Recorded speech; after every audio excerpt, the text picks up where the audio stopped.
¿Qué tal amigos? ¿Cómo están? Muy buenas tardes, días, noches a la hora que nos estén escuchando.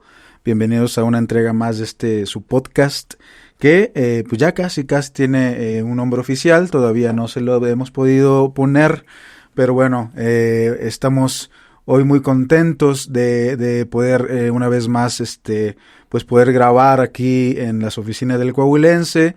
Me encuentro hoy con un invitado que me hace pues mucha gracia que esté aquí, estoy muy contento de que esté aquí porque es una persona que pues yo como reportero he entrevistado pues varias ocasiones en el tema de lo que sucede en el campo en Coahuila, que cuáles son las principales problemáticas, cómo se encuentran los campesinos, cuáles son sus principales necesidades.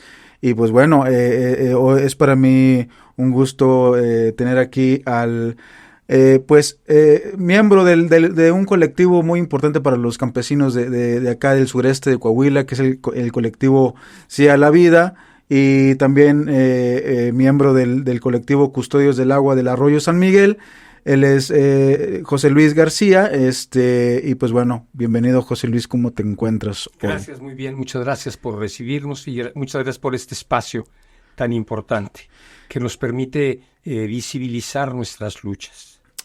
Pues no, pues muchas gracias por haber venido. Viene directamente de General Cepeda, y pues bueno, para hacerlo un poquito más dinámico, quisiera comenzar con un tema que a partir del 1 de enero comencé a ver yo en varios medios y que me pareció muy interesante, que fueron los 30 años del Tratado de Libre Comercio, en una situación que pues bien hay diversas perspectivas de lo que ocurrió con México, pero desde un inicio, desde las negociaciones, se hablaba de lo vulnerable que eran las zonas agrícolas, las zonas con pobreza extrema. Se hablaba ya de que pues iba a haber una desaparición de ciertas formas de organizarse los campesinos, como es el ejido. Entonces, pues para mí me gustaría comenzar a preguntarte, pues, ¿qué pasó con los campesinos de Coahuila a 30 años del Tratado de Libre Comercio, José Luis? Bueno, mira, yo empezaría diciendo que las reformas neoliberales en cuyo contexto se enmarca el Tratado de Libre Comercio, primero el de América del Norte y después lo que le siguieron, los de la Unión Europea, los de Israel, etcétera, son una serie de tratados, son la cereza envenenada de un pastel desarrollista que viene de muy atrás. La idea de modernizar a México es una idea que viene mínimamente desde Benito Juárez, desde los liberales decimonónicos. Y para ellos, en su discurso hegemónico liberal, modernizar significa descampesinizar. Ellos se identifican de una manera perversa campo, ruralidad con arcaísmo. Y el campo mexicano, el agro mexicano, el medio rural ha recibido embates desde entonces. No olvidemos que Juárez, al desamortizar los bienes de manos muertas en las leyes de reforma, no solamente afectó al clero, afectó a las comunidades indígenas y les quitó sus tierras. Origen de la lucha zapatista de la Revolución Mexicana. No lo olvidemos. Ese proyecto liberal fue retomado por Porfirio Díaz, que creó, pues hizo posible que se consolidara el latifundio a partir de las tierras decomisadas al clero, decomisadas a las comunidades indígenas y al propio Estado mexicano, permitiendo el desarrollo de grandes latifundios que fueron los henequeneros en Yucatán, los algodoneros en Coahuila y Durango, los maiceros, cerealeros, frijoleros en el Bajío, en el estado de Zacatecas, los garbanceros en Sonora, los cañeros en Morelos, y todo ello era desarrollo capitalista, era modernidad capitalista en ese momento al amparo de Porfirio Díaz. La Revolución Mexicana dio un levísimo, tenue, pálido respiro a esta tendencia con el artículo 27 constitucional, que creó precisamente la propiedad comunal y creó precisamente o restauró el ejido, ¿no? El artífice, como todos sabemos, que concretizó estas leyes, pues fue Lázaro Cárdenas, ¿no? No voy a entrar a detalles porque también allí hay mano negra. Claro.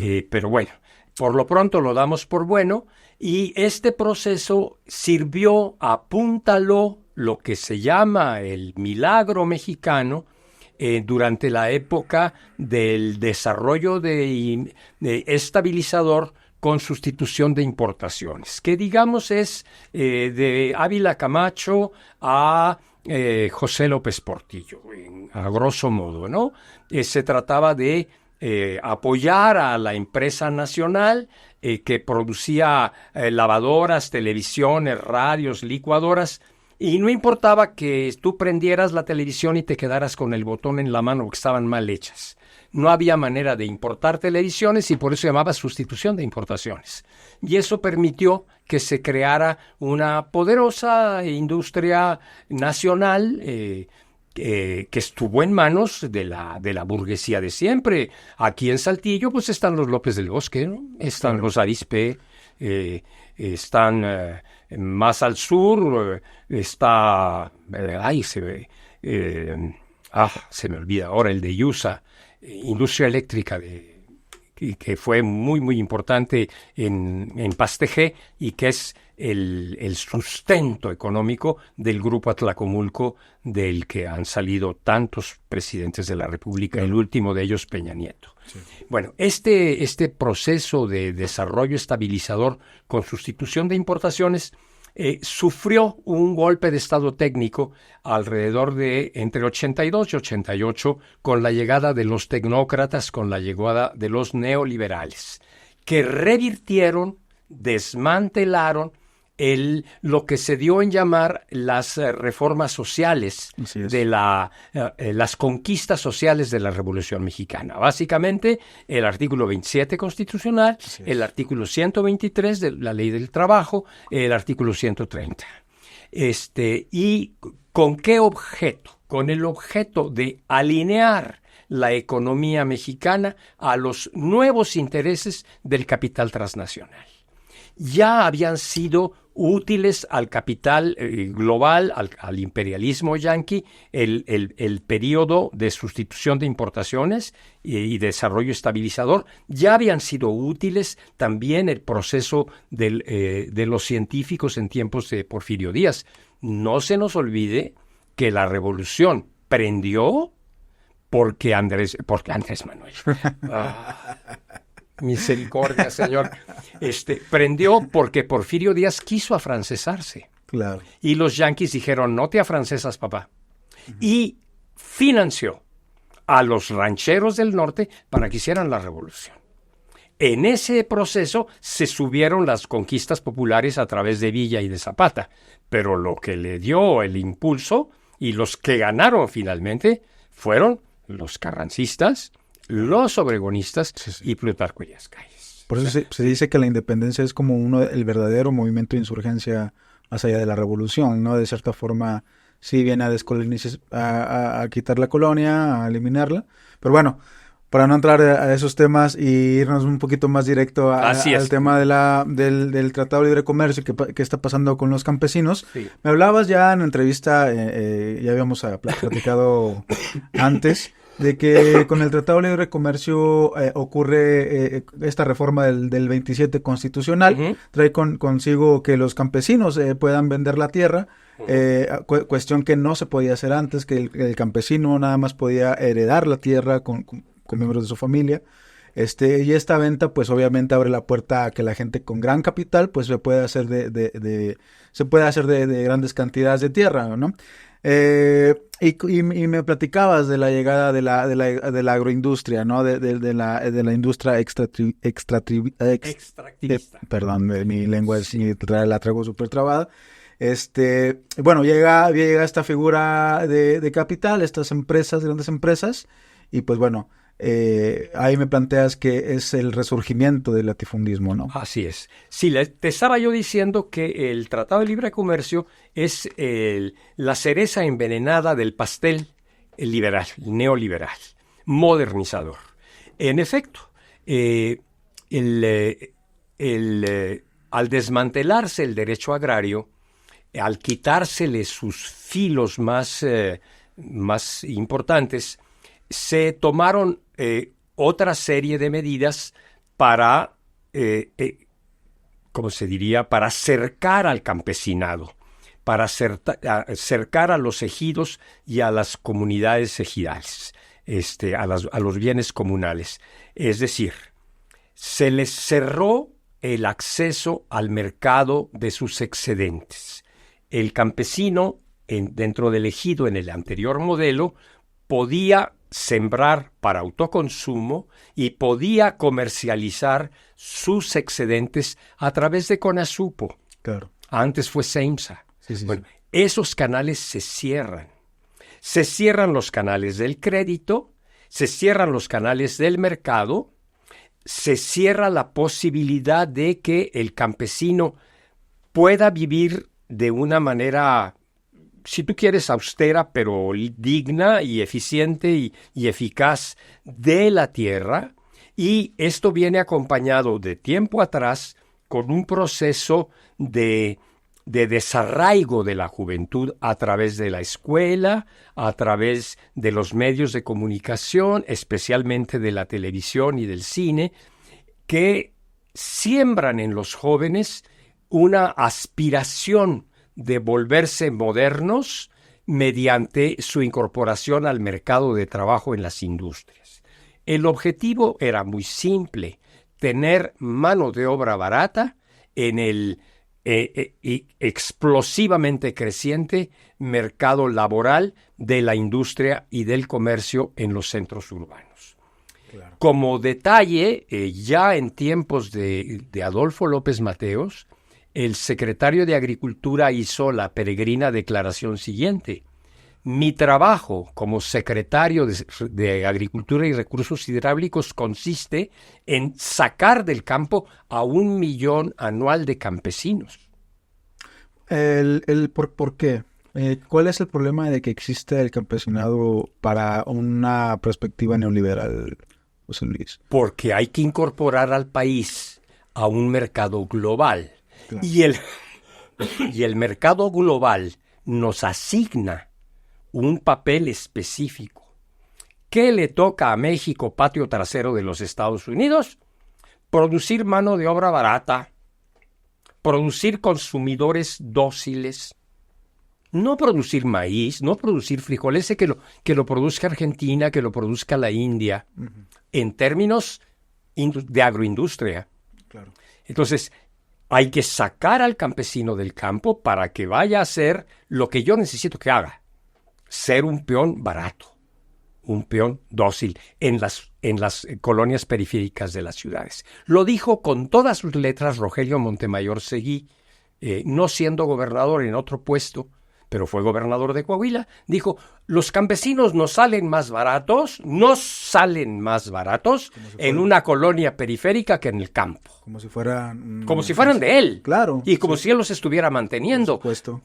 Pero hay una visión allí, hay una visión ideológica, ¿verdad? Necesitamos piececitas para apuntalar el desarrollo industrial ahora global.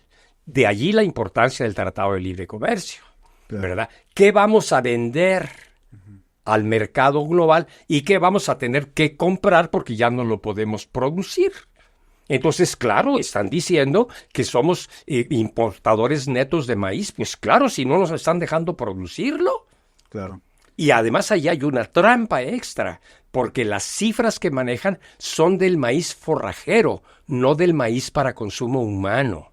Claro. Entonces, si se fijan, es todo un mecanismo para cercar al campo, para vaciarlo de personas, para vaciarlo de productores campesinos y entregar la tierra al neolatifundismo extractivista moderno, que son empresas que no tienen grandes extensiones de tierra, pero que tienen grandes concentraciones de capital y de tecnología en zonas relativamente pequeñas. No para producir comida para el pueblo, no, es para producir berries, Claro. para producir frutos rojos, para producir alcachofa y espárrago, para producir zucchini, para producir pimiento, para la exportación. Claro. Es el papel que nos asigna el imperio. Claro. ¿Sí? Y claro, esas empresas hacen dinero. Pero como dice mi amigo Juan Gamboa, campesino luchador desde los años 70, Saludo, los ejidatarios producimos comida. Claro. Las empresas producen divisas. Además, explotan la tierra y la destruyen, porque en su mentalidad de negocio extractivista no tienen el cuidado debido para que la tierra siga estando viva. Detrás de estos proyectos, que no nomás son agrícolas, no nomás son invernaderos de hortaliza y de frutos, también son porquerizas, también son ganado, son corrales de ganado, también son gallineros, es un aprovechamiento intensivo de los bienes materiales que dejan tras de sí un desierto. Claro. Tierra arrasada, porque no les importa, porque ellos se van a hacer otra inversión semejante en otro lugar. José Luis, hay aún así quien sostiene, algunos economistas que he podido platicar con ellos, que sostienen que Coahuila desde un inicio había un problema con el agua, ¿no? Que era, y por eso el ganado estaba más activo que la agricultura, ¿no? Y ellos prevén que posiblemente el camino de Coahuila y de su campo hubiera sido algo similar aunque no existiera el Tratado de Libre Comercio, ¿no? ¿Qué me podrías decir tú al respecto? Y ahorita también quisiera hablar del agua, ¿no? De que ya que tocamos el tema, pues ustedes han tenido un trabajo ya de largos años en defensa del agua, que es un tema muy, muy interesante y pues muy importante que está sucediendo en el campo en Coahuila. Sí, mira, es muy complejo lo que preguntas y de nuevo, no nos podemos quedar nada más con la superficie, no nos podemos quedar nada más con lo actual. El paisaje del desierto chihuahuense que es compartido por el altiplano potosino, por una fracción de Zacatecas, por una fracción de Durango, por una fracción de Nuevo León, por buena parte de Coahuila y por Chihuahua y después por Texas y por Nuevo México, el paisaje de ese desierto chihuahuense, así lo llaman los científicos, era completamente diferente antes de la conquista. El marquesado de Aguayo, que tenía, que era propietario del latifundio más grande de América, tenía cientos de miles de borregas que migraban anualmente entre San Miguel el Grande, Guanajuato, es decir, San Miguel Allende en términos actuales, a San Antonio, Texas. Subían comiendo, engordaban y bajaban comiendo y los trasquilaban. Estas cientos de miles de ovejas las trasquilaban en San Miguel el Grande y esa lana se exportaba al mercado inglés para los casimires. Estoy hablándote del siglo XVII, del siglo XVIII. Okay. Bien. Esas borregas depredaron el paisaje. Okay. Aquí vivían bisontes, búfalos, ¿verdad? Venados y pobladores seminómadas. Esos pastizales se los acabaron las borregas. Se convirtió en un monte bajo de jerofitas, o jerófitas, como se llamen. Mezquite, huizache, nopal. Después los tlaxcaltecas trajeron el maguey, ¿sí? Y ciertamente, todo el norte tiene una vocación ganadera, pero vocación ganadera de agostadero, es decir, una res para 15 hectáreas. Una res para 15 hectáreas. Claro. Bien. ¿Qué ha hecho el capitalismo? Pues ha permitido que el señor Tricio tenga no sé cuántos miles de vacas en unas condiciones verdaderamente deplorables, recibiendo una dosis masivas de anabólicos y de antibióticos para producir todo lo que tú quieras menos leche. Claro. Productos Lala le vende a los queseros los insumos necesarios para poder hacer queso sin leche. Entonces, maltratan a las reses, les sacan una cantidad impresionante de subproductos a eso que quién sabe qué cosa sea, porque yo creo que son más antibióticos y anabólicos que leche propiamente dicha, y luego lo comercializan, porque de nuevo el objetivo es hacer dinero, no producir comida. Bien, entonces, ciertamente, lo que tendríamos que entender, si queremos respetar a la madre tierra, es que necesitamos un modelo de vida más austero. Claro. Un modelo de vida más lento, un modelo de vida más local. Menos, cero empresarial. Porque Tricio depreda el agua del Hundido y de la comarca lagunera y del Nazas y de la Guanaval para su industria Lala, pero los pastureros, incluso de Parras y de General Cepeda, se roban el agua porque están sobreconcesionada el agua para producirle pastura a Tricio. Claro. ¿Sí? Y de nuevo, volvemos a dejar sin agua a los ejidos. Este modelo productivo capitalista extractivista tiene muchas aristas. Están los pastureros que trabajan para Lala. Están los agroexportadores que ya te dije tienen hortalizas. Están los viticultores que son los hijos consentidos de Riquelme con su proyecto Vinos y Dinos. Y todos en su conjunto, con la industria hotelera turística anexa a la cuestión de los vinos, están secando el agua del subsuelo. Hay algo que el público debe saber. El desierto chihuahuense, con excepción del Nazas y el Aguanaval, no tiene ríos. Claro. Toda el agua de nuestra región es del subsuelo. Esa agua del subsuelo, la única recarga que recibe es la que llueve en la sierra. Sí. Y está medida por Conagua, no por mí, que esa recarga anual media es del orden de 300 milímetros anuales, es decir, 30 centímetros, lo que mide la regla de un escolar. Claro. Eso es lo que se recarga anualmente los mantos. Bien. Si no se respeta ese techo, se habla de sobreexplotación. Cuando tú le sacas al manto, al subsuelo, le sacas más agua de la que le entra, estás sobreexplotándolo y estás poniendo en riesgo la sustentabilidad de la región misma.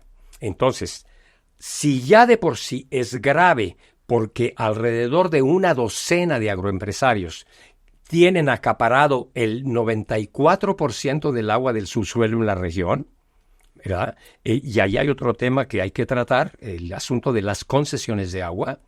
El 6% restante de agua es de lo que se dispone para todos los seres humanos y para todas las pequeñas explotaciones de los ejidos. Entonces, no termino. Si ya de por sí, si ya de suyo está sobreexplotado el manto, el programa demencial de crecimiento urbano y de desarrollo industrial pone en grave peligro de supervivencia a toda la región. Pensar que Ciudad Modelo de Ramadero, en la que está metida la familia de Manolo Jiménez a través de la inmobiliaria Giza, claro, va a tener 40,000 viviendas, habitadas por personas que beben y se bañan y lavan ropa, etcétera, etcétera, y que además esos señores van a estar trabajando como peones acasillados en las empresas del clúster automotriz, y también esas empresas están consumiendo agua. Yo pregunto desde el campo, ¿de dónde se les ocurre a estos políticos que esto puede seguir creciendo? Según los urbanistas, que yo no soy urbanista, la ciudad de Saltillo, el área de Saltillo, llegó a su tope de crecimiento en los años 90. Okay. No, pues, cuando tenía 300,000 habitantes. Órale. Ahorita son 1,000,000. Sí. Y están hablando de conurbar Ciudad de Ramadero con Saltillo, con Ramos y con Santa Catarina, Nuevo León. Lo que está pasando es también que tengo entendido que están tomando agua de los distritos que estaban dirigidos al campo. Tengo entendido que hubo distritos y toda una infraestructura de tuberías, qué sé yo, pero para que el agua llegara a la zona de campo y se pudiera existiera el riego. Y ahora ya también están tomando esta agua, al menos en Nuevo León es algo que está sucediendo ya, y que pues bueno, Saltillo es un claro ejemplo de lo que quiere ser el hermano de Nuevo León, quiere parecerse mucho a Monterrey, y pues bueno, están utilizando agua que estaba pensada para las zonas ejidales desde un inicio. Mira, te discrepo. Okay. El ejido nunca ha tenido grandes obras de riego. Okay. Nunca ha dispuesto de grandes obras de riego. Uh-huh. La gran parte de la agricultura ejidal es de temporal. Es temporal, ¿no? Es de temporal. Sí. Y depende o dependía de los ojitos de agua, de los veneros, de los manantiales, que son los que se han secado. Es decir, estos distritos iban pensados para las empresas precisamente agrícolas que iban a comenzar con el riego en las zonas industriales. Sí, mira, yo lo palabreo de una manera distinta. Okay. Los distritos de riego son un invento político-administrativo. Sí. De lo que tenemos que hablar es de acuíferos, que son los mantos que están por abajo del suelo, sí, y que no aceptan divisiones municipales ni divisiones administrativas. Eso es de la naturaleza, de la geología, claro, de la hidrología. Uh-huh. Bueno, esos mantos son los que reciben una determinada cantidad de agua anual. Uh-huh. Ahora bien, ¿qué es lo que ha estado sucediendo no solo aquí, sino en Cuatro Ciénegas y en La Laguna? Que con el afán de tener grandes utilidades, perforan cada vez más hondo. Al perforar cada vez más hondo, craquelan las capas subterráneas impermeables, uh-huh, y propician la infiltración del agua hacia abajo. Uh-huh. Lo que están proponiendo con el famoso fantasmagórico acuífero de Carneros, sí, es explotar aguas fósiles, es decir, aguas que no son susceptibles de recarga, porque están a muchos metros de profundidad. Entonces, perforas a 600 metros y obtienes un agua que está cargada de cianuro, que no se va a reponer porque no tiene recarga, porque arriba de ella hay capas impermeables, y que no es apta para el consumo humano. Claro. Pero produce dinero.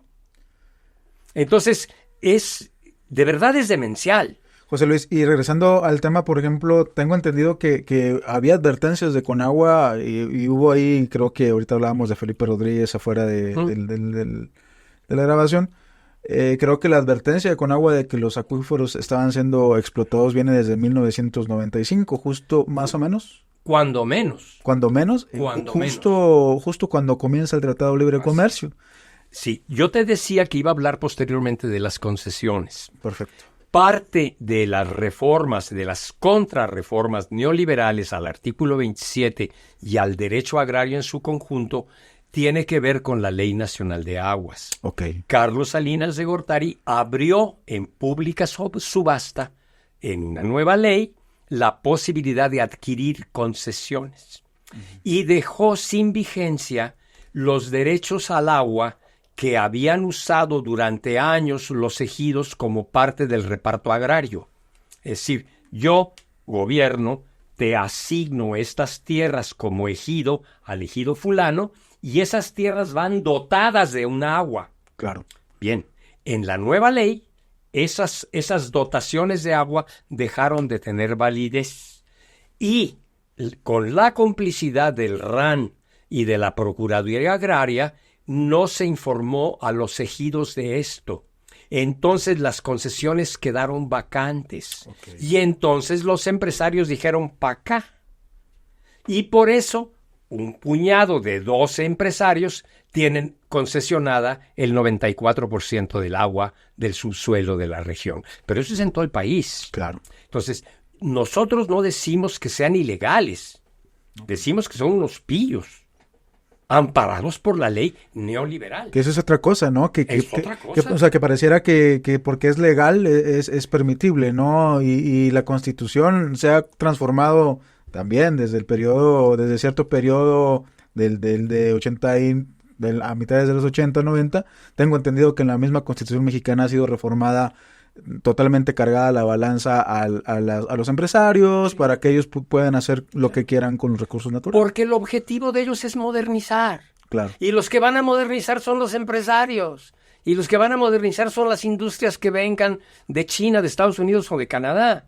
No importa que dejen un desierto detrás de ellas. Eso es la modernidad para ellos. Y el asunto, a lo que me gustaría platicar también contigo, por ejemplo, esta modernidad, ¿qué es la modernidad? Porque yo creo que hablando de México, porque creo que hay una clase media que está, que anhela esto, ¿no? Que es como que cuando se le critica al supuesto progreso, al supuesto desarrollo, pues como les molesta, dice, ¿cómo crees que no quieres? O sea, ¿por qué no quieres a Tesla aquí, no? O sea, ¿por qué no quieres que exista más empleos? ¿De qué estamos hablando con esta modernidad en México y sobre todo para los sectores que no son clase media, que sufren la pobreza extrema? Sí, mira, el problema justamente es ese. Cuando desde las políticas públicas del Estado tú decides privilegiar una determinada manera de gestionar los bienes que son los bienes de la sociedad. ¿Sí? Claro. No es de ahorita. Mencioné a Juárez, mencioné a Porfirio Díaz, mencioné a Plutarco Elías Calles de Obregón y ahora a los neoliberales. El proyecto de modernizar es blanquear al país. Ya Porfirio Díaz había querido traer canadienses y rusos y italianos porque no le gustaba que estuviéramos prietitos. O sea, eso es modernizar, es insertarnos en el occidente europeo, ser como los europeos. Eso es lo que se tiene en el imaginario, pero porque ha sido sembrado desde el poder. Claro. Todo lo que sea indígena, todo lo que sea rural, todo lo que sea moreno, está mal, es atrasado, es retraso, es arcaísmo. Lo moderno, lo progresista, es ser como los europeos, como los norteamericanos. Lo dijo el vecino Samuelito. No me deja el PRI y el PAN, si por mí fuera, ya seríamos como Dallas. Lo dijo con todas sus letras. Y claro. lo dijo el que se llama como Boulevard, hombre, Isidro López. Isidro López, claro. El hijo, dijo, si por mí fuera, yo los llevo al primer mundo. Por Dios. Claro. ¿En qué mundo viven? ¿En qué burbuja viven? Claro. Somos México, y me enorgullezco de ello, es un mosaico. Claro. De culturas, de riqueza, de variedad. Y somos orgullosamente morenos. Y somos un enredo, y somos un melting pot, pero somos eso, la criollada, que es la que se adueñó del país en la independencia, es una minúscula parte de la sociedad. Claro. En ese sentido, esto de la 4T, a mí me parece que es una falacia. Claro. Es la 4S, es la cuarta simulación. Okay. En la primera simulación, en 1910, los peninsulares le heredaron el poder a los criollos. En la Reforma,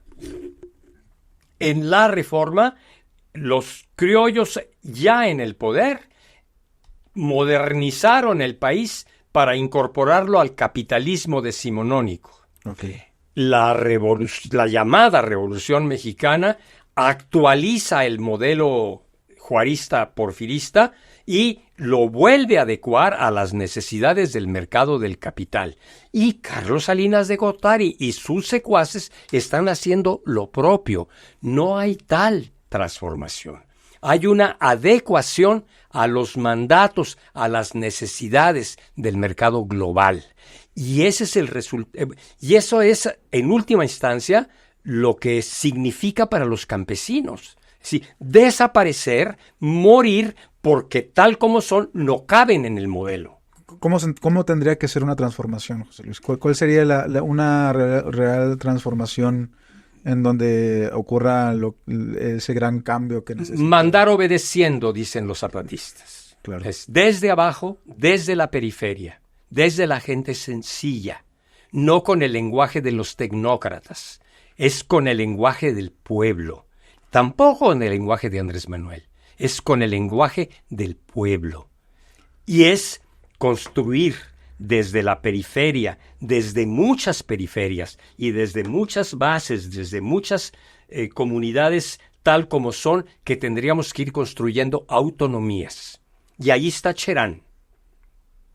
Estamos hablando de que es política que ocurre en pequeños colectivos, en pequeñas comunidades, y que es una política muy fuerte, que es una política que realmente... Y que tiende a tejerse. Claro. Es decir, el tejido global y el tejido local de alternativas es justamente eso. Cómo uno mi diversidad a la tuya. Claro. Y cómo juntos buscamos otra tercera diversidad. Y cómo vamos tejiendo desde abajo. Esto es anarquía pura. Esto es anarquismo. Claro. Pero es el anarquismo que nos puede llevar, que nos puede redimir. Que construye, ¿no? Que construye, que parte de lo real, no del bla, bla, bla de los políticos. Claro. No del bla, bla, bla de los tecnócratas, sino de las realidades. El campesinado tiene cientos de años viviendo de la tierra sin lastimarla. ¡Saben hacerlo! Claro. Nomás que no los dejan. Claro. Bueno, es eso. Déjenlos hacer. Yo tuve la oportunidad, por ejemplo, de estar en un caracol zapatista de visita, ¿no? Fue muy poco tiempo el que estuve, unos días. Fui a aprender, obviamente, cómo vivían y cómo estaban. No me metí tan a fondo, pero vi cómo estaban organizados. Y pues realmente sí es una enseñanza muy interesante, ¿no? Eso es una reivindicación de la dignidad, es un espacio muy digno, ¿no? Yo creo que en lo que yo pude ver está San Cristóbal y que tú puedes ver cualquier cantidad de atrocidades de indígenas conviviendo con europeos y el europeo quedándose impactado por el nivel de miseria que se puede observar en algunas calles. Y tú vas a las comunidades en la sierra y ves otro tipo de realidad digno. Es la palabra que yo creo que puede englobar lo que es el movimiento zapatista y sobre todo que muy bien organizado y pues bueno, a lo que voy es tú me platicabas que hay ciertos, ya casi para cerrar este podcast, ya pues me platicabas que había ciertas cosas que estaban ustedes haciendo como campesinos para abrir otra vez el mercado, para poder vender sus productos. Me estabas hablando de que va gente de la ciudad a visitarlos para aprender también. Platícame un poquito de esto que se está construyendo. Sí, mira, más que un proyecto es una historia. Claro. Es una historia de enseñanza, aprendizaje y de intercambio de saberes. Claro. Hay que ser muy humilde, hay que ser muy modesto y empezar desde abajo. El campesino, la señora que hace tortillas de harina o que hace tortillas de nixtamal o que hace tamales o que teje servilletas para las tortillas, o el campesino que hace artesanías con ixtle, con sus manos, necesita llevar eso que sabe hacer a quien se lo pueda comprar. Y en las ciudades, sobre todo ciertos sectores medios un poco más concientizados, quieren tener acceso a ese tipo de bienes, a una comida sana, sin insumos, sin antibióticos, sin anabólicos y todas las cosas que utiliza la agroindustria, porque quiere vivir sano y porque quiere tener un vínculo real con el que produce la comida, no a través de H-E-B, ¿sí? Claro. Entonces, este es un proceso lento. Hay que ser por eso muy humilde, hay que pensar que las cosas son a muy largo plazo, y se trata justamente de eso, cómo creamos, cómo desarrollamos, cómo apapachamos vinculaciones mutuamente beneficiosas entre el que produce queso de chiva, el que produce asadero, el que produce lechita, el que produce yogur, el que produce tamales, la que produce gorditas, para juntar todos esos bienes y ofrecerlos de una manera digna y sencilla a quien los quiere comprar. Claro. Cómo crear círculos solidarios de compradores, no por caridad cristiana, no por ayudar, sino porque se opta de una manera consciente por ese tipo de mercado. Claro. Es muy interesante ver cómo esto sucede de una manera mucho más organizada y mucho más eficiente en países europeos. Y no es que yo quiera imitar a los europeos, justamente se trata de descolonizar. Pero sí es importante ver cómo una sociedad más escolarizada, más consciente, es más sensible a este tipo de iniciativas. Por ejemplo, en cosas tan sencillas como no exigir envase. Claro. O no exigir etiqueta. Claro. Porque el envase y la etiqueta no se comen y nada más contaminan. Claro. Pero además cuestan. Sí. Nosotros producimos, por decirte algo, un sirope de romero o de hierbabuena o de salvia, y lo que nos sale más caro es la mendiga botella. Claro. Sí. Cuando lo sencillo sería que el cliente interesado en su sirope llegue con su botellita y se la rellenemos. Claro. Bueno, son ejercicios de ese tamaño, Sí. así de chiquitos. Y bueno, el tejido local y el tejido global de alternativas va a muy distintos espacios, a muy distintos intereses. Están las compañeras que saben las microdosis, que saben los champús y las cremas y los remedios y las pomadas con plantas del desierto. Claro. ¿Sí? Bueno, ¿cómo hacemos que esos productos lleguen al que tiene jodida su rodilla?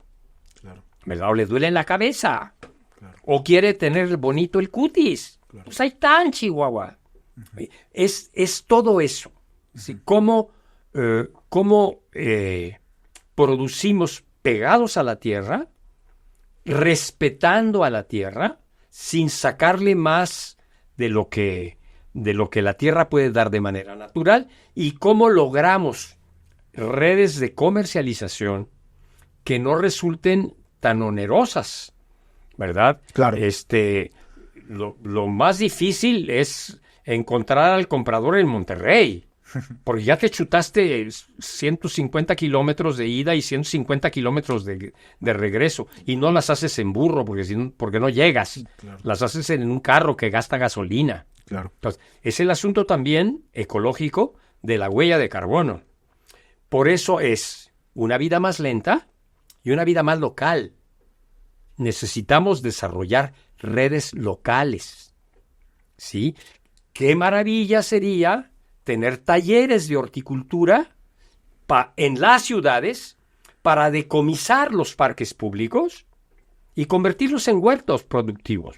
Interesante sería. En lugar de que estén llenos de basura o de flores de ornato, podrían estar llenos de zanahorias y de betabeles y de cilantro. Claro. Y eso genera tejido social comunitario.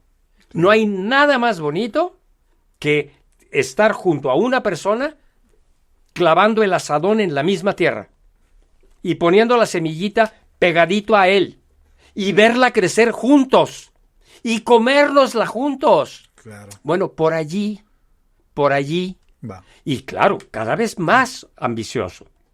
Hay que llegar a la autonomía, hay que llegar al autogobierno, pero aquí en el norte, con el individualismo que nos han sembrado y con el pésimo ejemplo de los gringos, pues vamos muy despacio.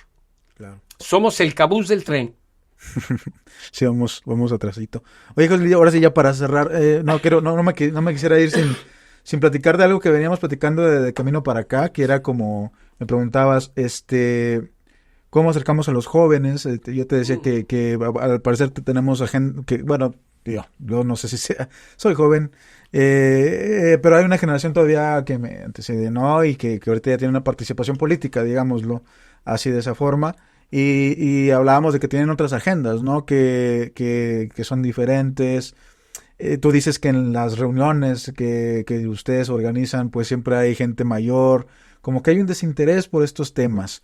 ¿Qué me podías platicar de esto, José Luis? Mira, yo allí tengo que empezar diciendo que la culpa es nuestra, de los viejos. No supimos transmitir nuestras inquietudes a las generaciones que nos siguieron. Fuimos intolerantes, fuimos impositivos, fuimos dogmáticos y ahorita estamos pagando los platos rotos. Claro. Yo creo que lo primero que tenemos que hacer para este diálogo intergeneracional es escuchar a los jóvenes, escucharlos con respeto, escucharlos con cariño, escucharlos con calma.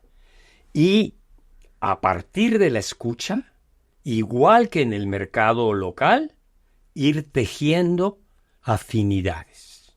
Pero los viejos tenemos que ser muy humildes y muy autocríticos. Claro. Y para sembrar inquietudes de carácter social, político, de solidaridad, necesitamos ser conscientes que estaremos remando a contracorriente de los mensajes hegemónicos de los grandes medios, de la televisión, de la publicidad, del gobierno mismo, de la educación pública misma, y que en ese sentido tenemos que ser respetuosos y tolerantes sin pedirle a los muchachos que den lo que no han recibido. Me hablabas de los libros de texto que ni siquiera incluyen el campo como una forma de vida, ¿no? Que ya todo va dirigido a la industria, Todo va hacia esa modernidad industrial y urbana. Y todo lo que tenga que ver con el campo y con la vida en el campo es sinónimo de atraso y de arcaísmo. Entonces, ¿cómo pedimos que los jóvenes aprecien eso si lo único que han recibido son una denigración constante de esas formas de vida? Entonces, en esa escucha respetuosa, tenemos que ir aprendiendo a tejer, aprendiendo a lanzar buscapiés para ir encontrando las coincidencias que nos permitan tener una visión de futuro más humana y sobre todo respetuosa de la vida, respetuosa de la madre tierra. Porque este desarrollismo moderno industrial es suicida y genocida. No podemos seguirlo avalando. No tiene futuro. Y claro, los que estamos en la picota somos los seres humanos, ¿eh? La vida va a seguir sin nosotros. Claro. La Tierra se va a recuperar, nada más que no va a haber seres humanos. Claro. Entonces, si queremos sobrevivir, tenemos que regresar a las fuentes. Y esto significa también un tema de justicia. Los que tienen que meter el freno en serio es el 1% de la población mundial que tiene el 99% de los bienes. Claro. Para permitir que los que estamos en la miseria, y no estoy hablando de mí, estoy hablando de los indigentes del campo, sobre todo en sociedades como la hindú o como todo el África negra, puedan acceder a niveles humanos de vida. O sea, no es un frenar parejo, no, se frenan los ricos para que estos adquieran un nivel de vida humano. Y entonces a caminar despacito todos. Es una utopía, pero carajo, es una utopía que nos permite pensar que la vida va a seguir. Claro. Lo no utópico, las ideas de Andrés Manuel o de Claudia o de Manolito son hacia el abismo, hacia la extinción de la especie. Como dato para cerrar, estaba leyendo que el campo en México creció entre 1.7 y 1.9%. Se quedó ahí durante los últimos 30 años. Lo único que pasó es de que si antes estaba bien repartido el crecimiento en distintos campesinos, estratos, se fue disminuyendo, ¿no? Y ahora hay 350,000 empresas que producen el 70% de lo que se produce en el campo. Para la exportación. Para la exportación, contra 5 millones de campesinos que producen el 30% de lo que pasa en el campo. Es una cifra increíblemente distinta y abismal, y que bueno, pues bueno, el tema de la escasez de los recursos naturales es algo que se debe de reflexionar, y más allá de la reflexión, pues ya comenzará a activar. A corregir. Para empezar, no hablar de recursos naturales, sino de bienes de la madre tierra. Bienes de la madre Porque tierra. no son recursos. Claro, ni somos recursos es humanos. Muy importante. Sí, no somos recursos humanos, somos personas. Somos personas, ¿Okay? Seres humanos. Tan.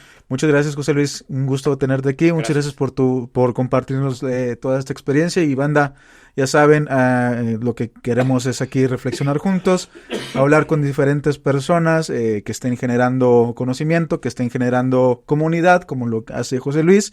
Y pues bueno, vámonos. Muchas gracias, banda, y nos vemos la próxima semana. Gracias por el espacio. Arre.